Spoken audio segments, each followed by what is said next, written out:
मेरे प्यारे दोस्तों, भाइयों और बहनों, आप सबका राधा कृष्ण भक्ति ज्ञान चैनल में स्वागत है। आज मैं आप सबको मासों में सबसे उत्तम मास वैशाख मास का 22वां अध्याय सुनाने जा रही हूँ, जिसकी कथा सुनने से सारे पाप ताप नष्ट हो जाते हैं। तो बोलिए लक्ष्मी नारायण विष्णु भगवान की जय। चलिए दोस्तों, आप सबको वैशाख मास की कथा सुनाती हूँ। नारद जी कहने लगे कि हे राजन, वह व्याघ्र कहने लगा कि हे महात्मा, मैं अत्यंत दुर्बुद्धि और पापी हूँ। आपने मुझ पर बड़ी कृपा की कि हे दया के सागर, आप मुझ पर ऐसी कृपा करो कि जिससे अब मेरी बुद्धि दूषित होकर खोटे कर्मों में ना जाए। अतः आप मुझे उपदेश कीजिए। व्याघ्र के ऐसे वचन सुनकर मुनि ने उसको धन्य धन्य कहा और फिर उसको उपदेश देते हुए बोले कि हे व्याघ्र, यहाँ पर धूप अत्यंत तेज है, ना छाया है ना पानी। इस कारण चलो कहीं दूसरी जगह जल पीकर और छाया में बैठे स्वस्थ चित्त से तुम्हारे सामने पाप नाशक महात्म का वर्णन करूँगा। व्याघ्र हाथ जोड़कर कहने लगा कि यहाँ से थोड़ी दूर पर एक निर्मल सरोवर है, जहाँ फूलों से लदे हुए अनेक कैथ के वृक्ष हैं। वहाँ निश्चय ही चित्त प्रसन्न होगा। व्याघ्र की यह बात सुनकर शंख मुनि उसके साथ चल दिए और थोड़ी दूर पर जाकर उन्होंने देखा कि एक निर्मल सरोवर है। मुनि ने उस सरोवर में स्नान किया, फिर देव पूजन कर व्याघ्र के लाए हुए मीठे कैथ के फल खाए। तत्पश्चात व्याघ्र कहने लगा कि हे महात्मन, यदि आप मुझ पर कृपा करो तो यह बतलाइए कि कौन सा कर्म करने से मुझे व्याघ्र जैसी बुरी योनि मिली और फिर आपका सत्संग हुआ। मुनि हंसकर कहने लगे कि तुम साकल नगर में वेद पाठी ब्राह्मण थे। तुम्हारा नाम स्तंभ और गोत्र श्रीवत्स था।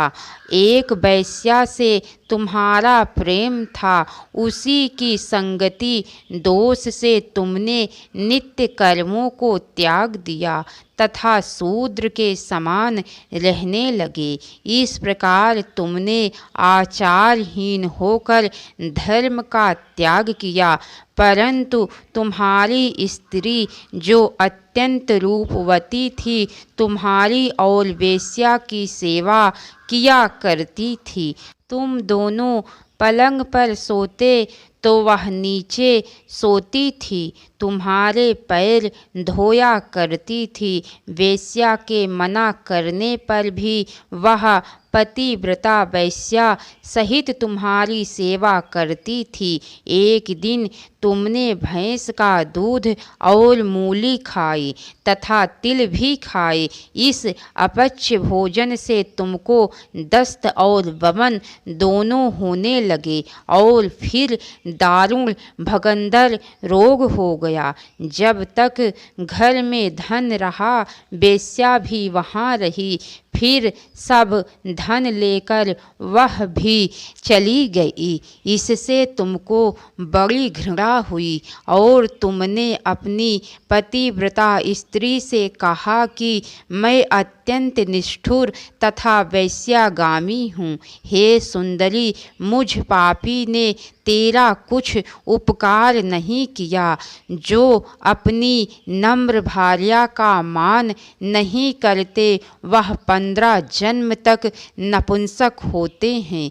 मैं रात दिन महात्माओं और तेरी अवज्ञा करने से निश्चय ही पाप योनि में पड़ूंगा। तेरे विनीत भाव पर भी मैं महाक्रोध ही करता रहा हूँ। इस प्रकार कहने पर वह तुम्हारी स्त्री हाथ जोड़कर कहने लगी कि स्वामी, आप ऐसा क्यों कहते हो? मैंने आप पर कभी क्रोध नहीं किया। यदि मुझको कुछ दुख प्राप्त हुआ तो मेरे कर्मों का फल है। तुम मेरे प्रति दीनता और लज्जा मत करो। जो स्त्री अपने पति के क्रोध को सहन करे वही साध्वी है। ऐसा कहकर वह अपने पिता व भाई के घर से कुछ धन लाकर तुम्हारी सेवा करती रही। दिन रात मल मूत्र धोकर तुमको शुद्ध रखती तथा कीड़े आदि निकालती। रात दिन नींद आदि त्याग कर अपने कर्ता के दुख से दुखी होकर कहती कि हे पितृश्वरी माँ, मेरे पति को रोग से मुक्ति करो तथा मेरे पति को पापहीन करो। तब महात्मा केवल बैसाख में गर्मी के मारे संध्या के समय तुम्हारे घर आए। उसको देख तुम्हारी स्त्री कहने लगी कि अब वैद्य मेरे घर आ गए हैं। अब इनके द्वारा मेरे पति का रोग नष्ट हो जाएगा। उनके चरण धोकर तुम्हारी स्त्री ने अपने सिर पर वह चरणोदक छिड़क लिया। फिर महात्मा को गर्मी से व्याकुल देख शरबत पिलाया। दूसरे दिन प्रातः वह महात्मा चले गए। उधर तुमको सन्निपात हो गया और जब तुम्हारी स्त्री ने तुमको त्रिकुटा पिलाया तो तुमने उसकी उंगली को काट लिया। तभी तेरे दांत भिंच गए और उंगली तेरे मुख में रह गई। ठीक इसी अमावस्या में तुम्हारी मृत्यु हो गई और उसी वेश्या के ध्यान में तुम्हारे प्राण निकल गए। तब तुम्हारी चिता के साथ ही वह भी सती हो गई। इस प्रकार सती होने तथा वैशाख में शरबत पिलाने व चरणोदक सिर पर छिड़कने से वह सद्गति को प्राप्त हो गई। यद्यपि तेरे सब पाप नाश हो गए थे, परंतु अंत समय में वेश्या का ध्यान करने से तू व्याघ्र के घर में जन्म लिया। इसी कारण तू सदा हिंसा में लगा रहता है और चित्त उद्योग में रहता है। तूने अपनी स्त्री को शरबत पिलाने की आज्ञा दी थी, इसी कारण व्याघ्र योनि पाकर भी तू धर्म पूछने की तेरी सद्बुद्धि रही। तूने भी मुनि के चरणों का जल अपने सिर पर छिड़का था, इसी से तुझे सत्संगति प्राप्त हुई। तुमने अपने पूर्व जन्म में जो कर्म किए वे सब तुमको बतलाए। तेरे ये सब पाप पुण्य मैंने दिव्य दृष्टि से देखे हैं। अब तुम्हारी कोई और गुप्त बात पूछने की इच्छा हो तो वह भी पूछ लो। तेरा चित्त शुद्ध हो गया है, अतः तेरा कल्याण हो। इसके आगे की कथा दोस्तों आप सबको कल सुनने को मिलेंगी। तो कैसी लगी कथा लाइक करके कमेंट बॉक्स में ज़रूर बताना।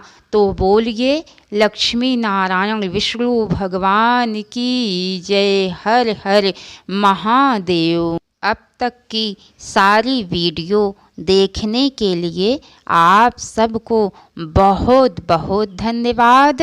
राधे राधे दोस्तों।